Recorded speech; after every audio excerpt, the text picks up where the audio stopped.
Yo, call me a chocolate chip, though I'ma stick it in with a lick, tick, pit, lip. Hey, what's up? Welcome back to the Game Sketch. Today, and only today, we are here to do our sort of Sonic year-end 2024 review. Now, we always do this every year where we sort of go over all the major marketing beats that went on over the year, because this was a kind of a crazy year. I remember we went into this year thinking that this was gonna be the chill one, right? I remember thinking, all right, we wrapped up, Frontier's final DLC stuff in 2023. We had Sonic Superstars, and it feels like this year's just gonna be the focus on Sonic Movie 3. But little did we know that it was going to become what we ended up knowing as the Year of Shadow, which has become now one of the best marketing beats Sega has ever done, the most iconic things in the series. So today we're gonna look back at all the major marketing beats. I'm just gonna, give my thoughts, talk about all that stuff, and I'm actually gonna be using this thread that Christina made on Twitter. So shout out to Christina, everybody, give them love. They're always amazing and nice on the timeline. So I figured I would use this thread to sort of go about talking about all the major marketing beats of Sonic in 2024. So without further ado, let's get this. All right, so first of all, Sonic Prime came out to the end. The series had a very successful run financially and overall did really well for Sega. I could see kids really enjoying it as the first exposure for kids that came after the movie January 11th. So I have a lot of thoughts on Sonic Prime. If you guys remember when I dropped my review, I was extremely disappointed by this series. When I did my reaction, I was really disappointed, and that hasn't changed. I still feel very strongly about how poorly I think Sonic Prime ended. I thought, because it's funny, because I really liked Sonic Prime Season 1 and 2. I definitely acknowledged when I was watching it that it was a more kid-friendly Sonic franchise, like for kids to get into with the 3D animation style it was going for, but it was enjoyable. Like, there were some stakes. I liked what they were setting up with, Shadow obviously doing incredibly cool stuff in the season. I liked the stuff they were setting up with, Prism Sonic, where he had his cool purple glowing form. Like, it felt like we were going somewhere.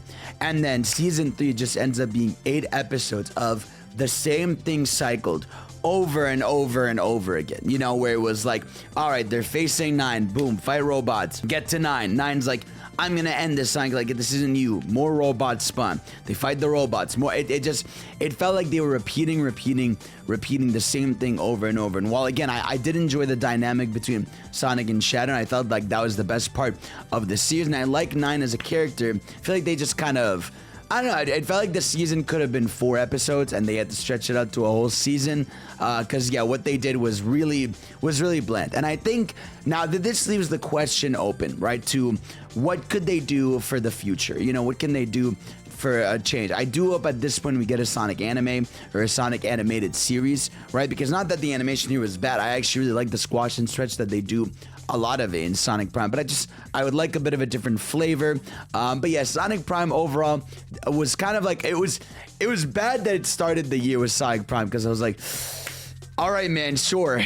Next up, actually, we very quickly got our game announcement for the year. And yes, Sonic Shadow Generations was announced at the January State of Play. This was very surprising for casuals, especially since an announcement this early in the year is rare for Sonic. Obviously, yeah, getting this in a State of Play was pretty big. I remember we were speculating in general that maybe Generations was going to get a port at some point. I think the day before the Generations website got updated or something, where people thought we were getting this, but we didn't know Shadow was going to be involved. So I remember, like, we were live reacting to the trailer, and I was like, all right, there it is, like Sonic Gens, and then boom, it does the change to Shadow, and you see the engine. Oh, you're like, oh my god. And like, it was mind-blowing to see it, because it felt different. Like, you saw, and it wasn't just, oh, here's Shadow playable in Gens. It's like, oh, like, we're getting different levels here. We see Black Doom. Dude, seeing Black Doom in that first trailer for Shadow Gens, I will never forget that, because I was like, what? Like, Black Doom, of all things, is back. I thought that was something we would never acknowledge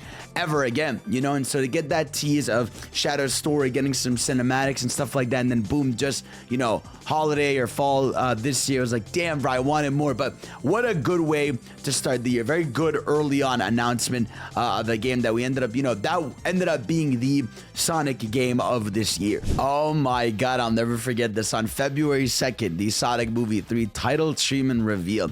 Yeah, I remember this video that came out the day on February 2nd. I remember we were all losing our shit, right? Not because of the logo, but because we right away heard the live and learn sound motif, right? Like we knew they were going all in. And what was crazy about this logo reveal was that obviously, we got our confirmation was December, but this was our only piece of movie news for, I shit you not, like 7 months, like genuinely, like, or 6 months, right? Something like that, 6 months.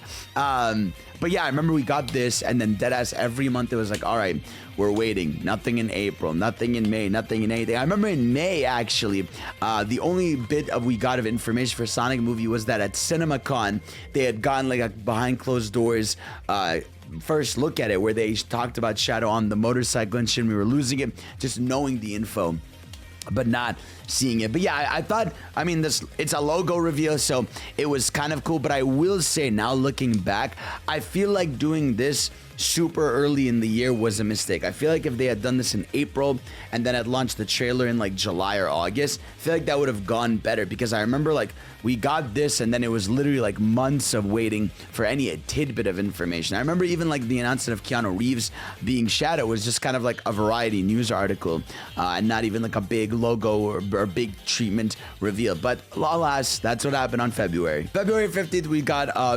Shadow in Sonic Superstars, including an IHOP collab. So I actually did a whole video where I tried out all the Sonic IHOP items on the menu. I went to the US for it. Thought that was pretty good, pretty tasty. But yeah, the Shadow costume in Sonic Superstars, pretty decent. I do think it was disappointing that Superstars didn't get a major DLC update. I had a feeling it wouldn't, just because the game was full price. I had felt like if the game was maybe cheaper, like $30 or something, I feel like it would have gotten a Sonic Superstars Plus, because I feel like Sonic Superstars could have used the plus. I would have liked some more content, some bug fixes, some fixes on the bosses. Fixing the final boss would have been really nice. I don't know, some extra content to tie it all together, right? But I still enjoyed the game, but I do wish it had gotten more support, because we really only got this and then like Amy in an IHOP costume for Superstars. And I think Superstars in general is kind of like, I don't know, it's a weird one. I would love to know your updated thoughts on the game. I gotta go replay that game, but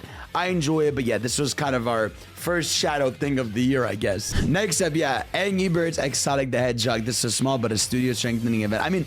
It's crazy how, looking back or thinking about, how it's weird that Sega owns Rovio. It's something it's one of those things of like, we're aware of, but I don't think any of us really process, right? You don't sit down and think about like, wow, like Angry Birds is my favorite Sega IP. You just kind of go like, oh yeah, Sega owns that, which is weird. And now granted, very big deal for their mobile division, right? Because now they have a bigger budget. They know how to do mobile content a lot more. And yeah, while this crossover event is nothing really special, it's just some Sonic themed stuff in Angry Birds. It's cool to sort of see that synergy. And like I said, like maybe 5 to 10 years ago, this would have been way bigger of a deal when like Angry Birds was the only thing the world ever talked about. But I think it was like one of those things of it's a little late for it, but hey, I guess cool. Sonic Dream Team updates throughout the first quarter. I guess we could just use this to talk about Sonic Dream Team.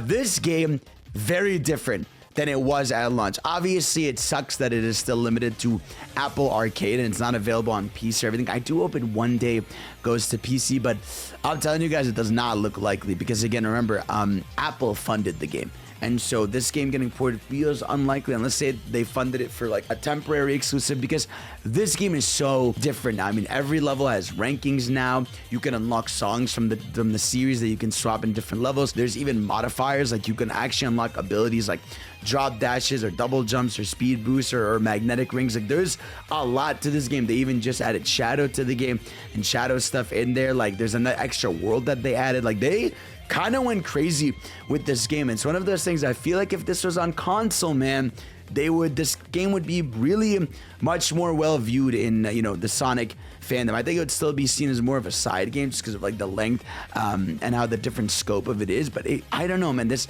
is a shame that this game is still stuck to mobile, but it was cool that they still updated it through 2024. It was nice to see. I think it is done getting support. Maybe you might get some, maybe it'll get some new challenges or stuff like that, but I think it's mainly done. And again, I do hope that in a year's time we bare minimum see it on PC. Boom. And then the big one on YouTube on April 9th, Sega released a video called called Fearless Year of Shadow, where they began this marketing campaign that would start as celebrating the year of Shadow. And this was, I remember at the time there wasn't really much to go off. They said they were doing the motorcycle world tour with it, and it was just kind of like a little thing they were doing. But man, did this end up becoming the highlight of the entire year. Throughout the year, this kicked off what would become one of the most iconic years in a Sonic character history. And what's funny is I see a lot of people saying like, what will be the next year of? Will it be Year of Silver, Year of Amy, Year of whoever? I don't know if you can do anybody,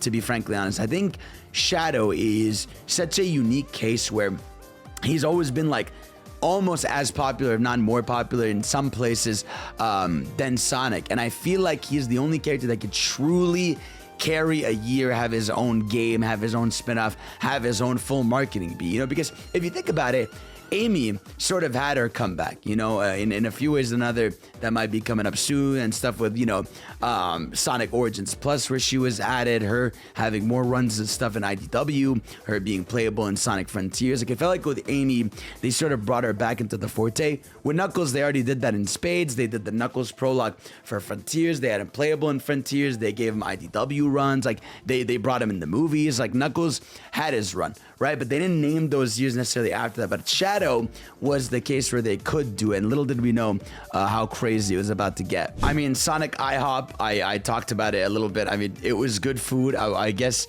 it was fun. Nothing really else to say about that except, yay, Sonic food.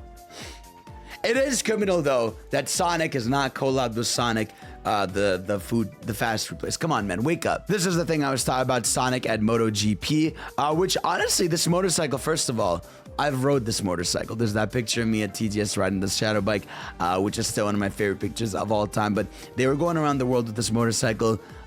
Nothing really to say, but it was cool that they kind of embraced it at least. All right, and then on May 8th, we got the announcement trailer for Sonic Rumble. Now, it's funny to remember before this game was actually rumored and leaked even. I remember the YouTuber Sonic Show actually leaked the trailer, and the trailer got nuked there. But also, yeah, like the game had leaked. It was also by Midori, which is crazy. Like before everything happened with Midori, very trusted leaker at the time was coming up saying that they were gonna make a mobile Fall Guys-like game. They even talked about the rumored Heroes remake that's possibly happening, and that Sega is doing more racing games and All-Stars racing, or All-Stars games in general. So this was one of those fruits that came to fruition. And Sonic Rumble still not out, but I have gotten to play the game multiple times via beta, via literally being flown out to Japan to play the game. And I think Sonic Rumble is really fun. I think it is a big deal that they announced that it's going to be launching on PC, because I think it's going to up the player base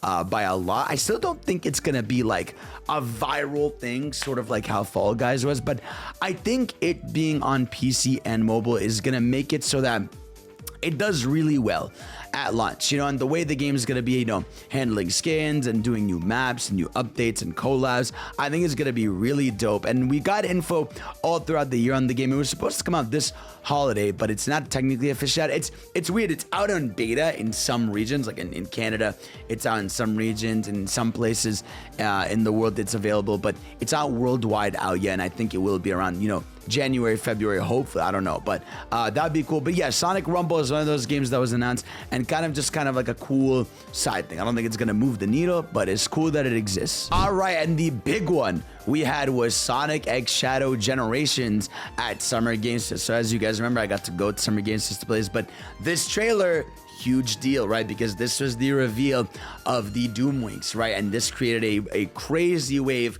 of fan art, right? I'll never forget just like everybody seeing the Doomwinks freaking out and like just edgy Shadow being back. It felt like the 2000s were so back, right? We have Black Doom back, we have the motorcycle back, we have Shadow with wings, we saw Kingdom Valley in this trailer, we saw Rail Canyon. Like, this was really when we understood the scope of Shadow Gens, where it was like, oh, this isn't gonna be like a little side thing, this is gonna be like a big thing. And when you play Shadow Gens, that's like, hey, that game is basically I would say maybe 2 hours less than Sonic Gens in terms of length, but that's like a full game. And I felt like the Shadow Gens demo at Summer Games Fest really proved how different Shadow Gens was going to be to Sonic Gens and how much more cinematic was. We got our first look at the Bio Lizard fight and everything. It looked so sick. It was such a good marketing beat, and that really felt like when things were kicking off for the game, and it felt like, wow, Sonic Team is making something crazy polished. I'll never forget when I played it at Summer Games Fest. I was shocked at how polished I was. I was like, what the fuck? All right, something else we got here was the Knuckles TV show trailer, release, major marketing, WWE. We gotta talk about the Knuckles show because this is something. Yeah, it came out in February, March, I believe, one of those times. And man, I still feel very weirdly about this show.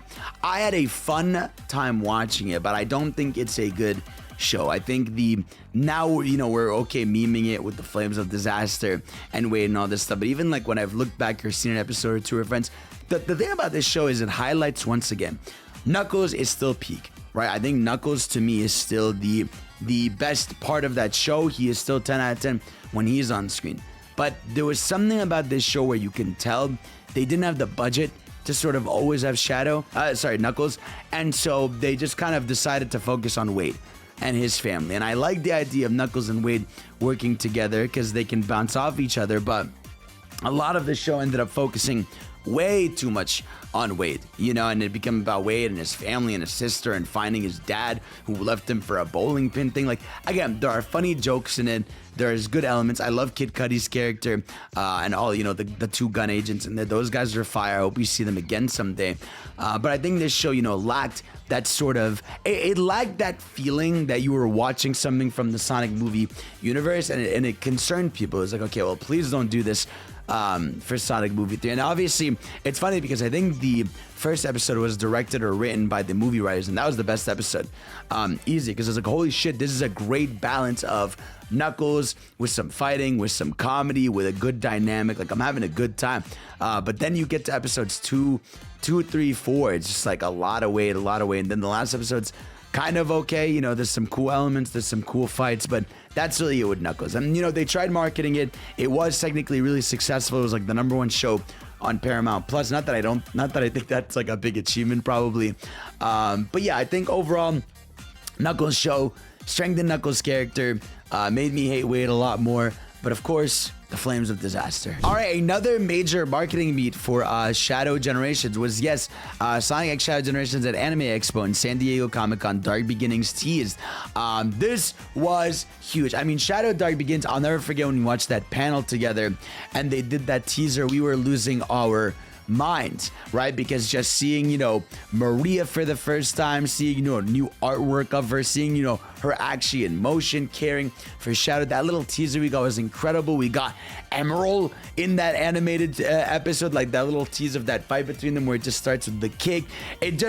There was something about Dark Beginnings where it looked so raw and full of energy that I was just so excited to see. And so sitting through that panel, and honestly, we found out some cool tidbits about Shadow during that panel in general, like about how apparently he was inspired by Spawn, which is kind of a cool thing, right? And just going through some of his earlier designs with Terios, which would end up being a pre-order bonus for getting Shadow Gen. So just some cool stuff. But yeah, I thought that panel was really good. They also, they're saying here they did stuff with the Sonic Speed Cafe. It's cool that the Sonic Speed Cafe is still a thing. I mean, I like that it goes around, people get their food and stuff. But yeah, Shadow Dark Beginnings obviously came out and eventually became one of the coolest things in the series by far. Just incredible animation, pushed the idea that we need a Sonic animated series. Please, bro. Please just lock in, Sega. I'm begging you. Sonic X Hyper Golf, cool. I got nothing to say. But in August, the food, guys, we were getting hungry, right? The breakfast, everything. We were starving, bro. We were up in this hungry for info. I'll never forget. Everybody was like, where's the marketing? What's going on? Like I said, we were starving. And then I did it. I did it myself. This image right here, I think I could say this now, right? I was definitely a part of this marketing, I tweeted out this image saying it's coming. Did I have access to this image or not? I have no idea. But yeah, I started putting this up, and then everybody, I'll never forget, bro, because I posted this at like 7 a.m.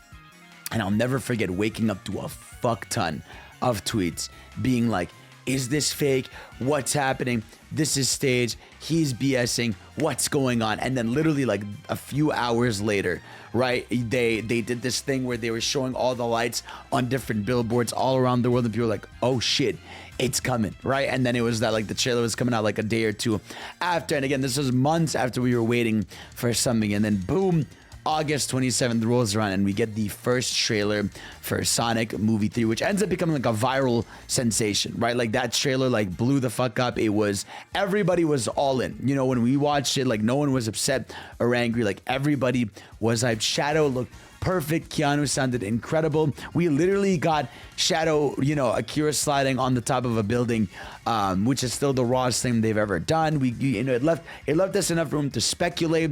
Didn't show too much. Got us hyped. It was beautiful, man. And of course, from August 27th to the end of the year, just marketing everywhere for this movie. I mean, it was just, I'll never forget that first trailer. That was one of the best times to be alive, really. Oh yeah, I remember this. We got a Sonic Central in September, right? And the Sonic Central was honestly really fucking good, because I'll never forget that Central, you know, it had more of the Lego stuff, which I'm glad they do the Lego Sonic stuff, because I think they have a good time with it. They talked about the DC collab they were doing. They even released this like teaser video where Shadow emerges and he looks like Batman, which is so cool. And yeah, they announced that they're doing a whole comic run of Sonic and DC characters, which I'm very interested to read it and see what's going on with that. I think that comes out in like March or something, but cool that they're doing that. We got the first trailer for Shadow Dark Beginnings, like the full trailer for it, where they announced that they were going to be dropping them weekly.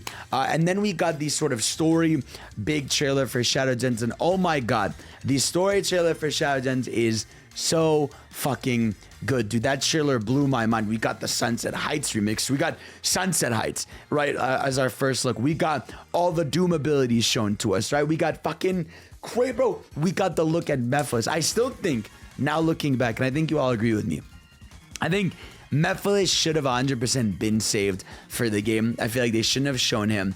But it was just a crazy trailer, because you're seeing Metal Overlord in there, and then it ends with the tease of him seeing Maria. I remember everybody being like, is this their way of bringing her back or something? But I felt like that wasn't the case. I think it's just because of what's going on with the Time Eater stuff. But yeah, man, no, that trailer was phenomenal, man. Really sold Shadow Gens as a game. Not that people weren't sold. I think everybody was already sold, but just seeing it, seeing the raw energy it came with was just so fucking good.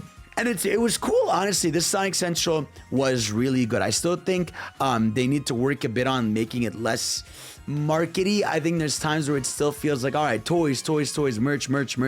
I would like it to be focused on stuff like, you know, the animations, the movies, the games, stuff like that. But when it goes into the merch territory, I'm like, all right, cool. But besides, I think they do a good job with that. I will say one other thing that was announced here that no one talks about is they announced a new animated series called Chow Tales that we have had zero information on. I feel like based on the way they announced it, it might be like a kid thing, right, where it's like little Chow stories, but I hope it's like really well animated YouTube episodes. That'd be fire if we start getting them sooner or later. But yeah, besides that, I really enjoyed it. It did end off weirdly, the Sonic Central. They still need to figure out the one more thing, because the Sonic Central ended with like Jeff Fowler being like, hey, we know you're excited for the movie, yay, and then it ended just with the shot of Sonic and Shadow doing the pose, which was really cool, but there was really no new info or really no new footage there. So yeah, could have gone with something better there, but regardless, glad we got a Sonic Central. And on that same day, actually, we had a PlayStation State of Play where they randomly just dropped a new Shadow Gens level, which ends up being the Tokyo DLC level, which actually ends up coming out in December. And obviously, we've played it. That level is fire. I love everything about it. I do wish, now, you know, looking back, even though it's been 2 weeks, right? But looking back, I do wish there was definitely more content in that. I would have liked, you know, maybe in Act 1, Act 2, and a lot more challenges, but it's mainly in Act 1 and like 2 challenges, and you can't even use the skin outside of the level. I would have liked if they had gone that extra mile to figure it out, but regardless, I think really cool DLC, really cool announcement. And around the September timeframe, yeah, we got the full release of Sonic X Shadow Dark Beginnings, and man, what a sick series, bro. Not a single side of Sonic in this series. It was purely Shadow, and I loved this so much. I mean, you got dynamics between with Team Dark, with Rouge and Omega, right? You got some sick action. You got stuff with Emerald. You got backstory with Maria. You got the depressing song Without You on the last episode. We got Abraham Towers coming back, you know, from Shadow 05 that no one thought would ever be there. We got more lore. Like, it was just so cool to get this mix of Shadow lore showing his dynamics with Team Dark. And man, like, I love this character so much. I really feel like this series highlighted that. But again, what I said earlier, this tells me once again, we really do need a Shadow or like a Sonic animated series, because anything that would look like this, because this thing was made in Blender, which is crazy. Like, if they could just do something on the level of this for like just an 8 to 10 episode series, chef's kiss, I would be so happy. And then in October, we got the full release of Shadow Generations. And big deal, man. This is the first Sonic game, like 3D Sonic game, to review super well since, like, I don't know, like the 2000s, or I think Sonic Adventure 2 or something. I think it got like an 84 or 83 on Metacritic, which again, for us, the fans, we don't really care, because for Metacritic, for us, it does not matter for a long time. But for critics and casuals, it does. I mean, a high score for a game, people look at that shit and they look if they want to buy it or not. And so seeing that it reviewed ultimately well, you know, getting a cool accolades thing with like 9 out of 10s, 10 out of 10s, 9 out of 10s, and all that, and seeing that it surpassed, what, 1 million sales really quickly. I think it passed like 1.5 million. I'm going to be very curious to see their next sales update and telling us how much it sold, because I'm sure the game got a huge boost after Sonic Movie 3 came out, right? So, and obviously, you know, Shadow Generations in general, looking back at it, I still love it so much. I mean, I think when you play that game, you're just like, damn, this is so well polished, it's so well made, it's so fun, and it's the type of thing that because of its length, it makes me go like, dude, I cannot wait to play the next mainline Sonic game. If it just had, literally, the next mainline Sonic just needs to be longer and have this level of polish, we're good. Chef's kiss, immaculate. I cannot wait to see what they cook up, because yeah, man, I think Shadow Dark Beginnings was really proof that one, Shadow can carry his own game, and I hope they continue that in the future.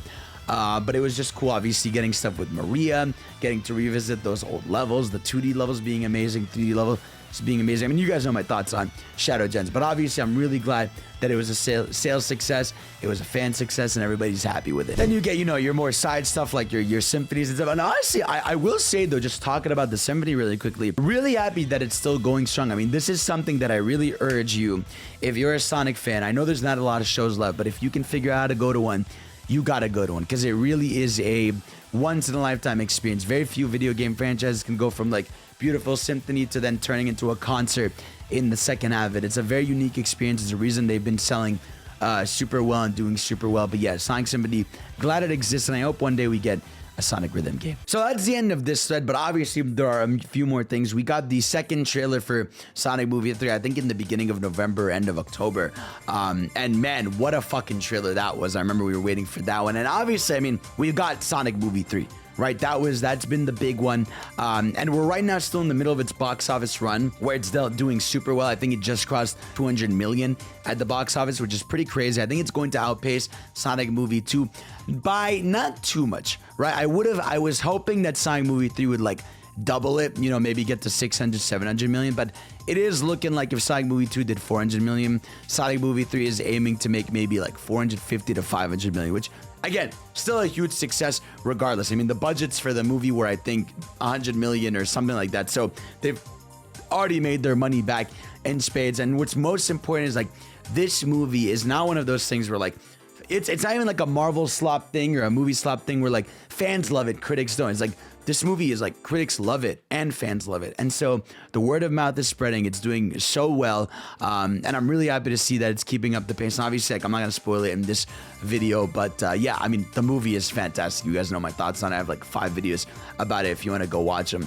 But yeah, I mean, Sonic Movie 3 was definitely the reason Year of Shadow existed, right? At the end of the day, everything was sort of leading to this moment, whether it was Shadow Gens, whether it was Dark Beginnings, whether it was like the themed DLC stuff. I think like everything really truly ended up leading to the movie, and it was like extremely well worth the wait. And I think, like I said early in the video, I think this year leaning on Shadow was such a smart idea. I mean, they were doing stuff like, you know, this is like, and this is not even everything, right? I remember they did the collab video with Terminal Montage, right, where they got the shadow animation there.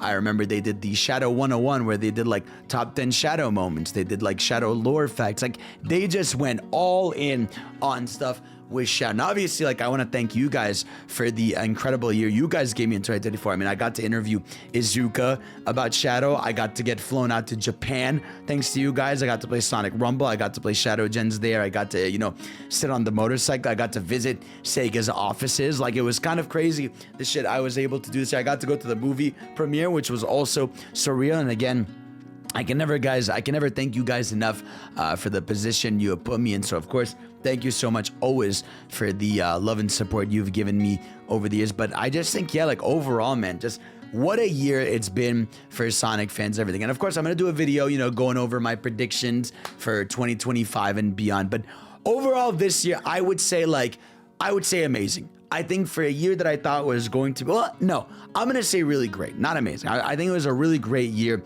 overall. I think there were some content gaps in between. I think Sonic is still trying to find its footing in being a multimedia franchise. We just need a small more bit of quality control. Like, if Sonic Prime had ended with a bang, if Knuckles had ended with a bang, I would have said, boom, incredible, because then everything all across the board would have been amazing, right? But really, I mean, Shadow Gens was peak, Movie 3 was peak, and what's it called, Dark Beginnings was peak. But then, yeah, like, Knuckles Show was kind of and then Sonic Prime was kind of They did some fun little marketing beat stuff, which was cool. But overall, like, I think this year was fun, and it showed you that Sonic is gonna be a series that is gonna be here yearly from now on, right? And also, we did get the announcement of Sonic, Sonic Crossroads, the racing game at the Game Awards, which was really cool. Thought that was like a pretty, you know, I wish they had shown like a smidge of gameplay, but that's our only game we know of next year besides Sonic Rumble. And, you know, I'd like to say that next year is going to be the slower year, but it seems like with Sonic, the momentum isn't stopping. And I felt like that was my big thing about this year, is I felt like this is finally, we are getting there. We are finally at the time where I think Sonic is cool again. Like, I think we're getting to the point where, like, critics and stuff are chilling out on making fun of Sonic. I think the jokes about the series are lessening. Like, I think people are really starting to have expectations for these games, which, you know, it's sad to say that we're at that point, but people are having a lot more expectations with these games, right? Rightfully so, and these movies and everything. And I think, I think Sega is building something incredible here, because now, remember, Sonic Team also has way more money, right, to invest in the next mainline Sonic game, right? They have way more money to invest in series and stuff. Like, the bigger the series get, the more Sonic Team gets money, the more they can expand, the more crazier shit we can get. And again, this is a very ambitious team. I mean, you look at the cinematics and stuff in Shadow Dark Beginnings, and you can tell they want to do cool shit at the end of the day. And that's what matters to me the most, that Sonic remains cool. And I wonder if we're gonna get to that point one day where everything is peak. But for now, I'm just happy that we're getting there. We're getting to the point where, like, okay, I'm expected something, a banger all the time. The franchise embracing what it is, knowing what it is, leaning on its lore, and just, I'm so happy with where we're at. So guys, thank you all for watching. Let me know in the comment section below, what was your favorite part of the year of Shadow, right? What was your favorite thing, your favorite game, movie thing? What was your favorite thing? And of course, like I said, I'm going to be back soon with a video, probably with Sam and Xiaomix, going over the future of Sonic in 2025. All right, guys, thank you all for watching. I love you. You're the best. And of course, I will see you all next time. Peace out.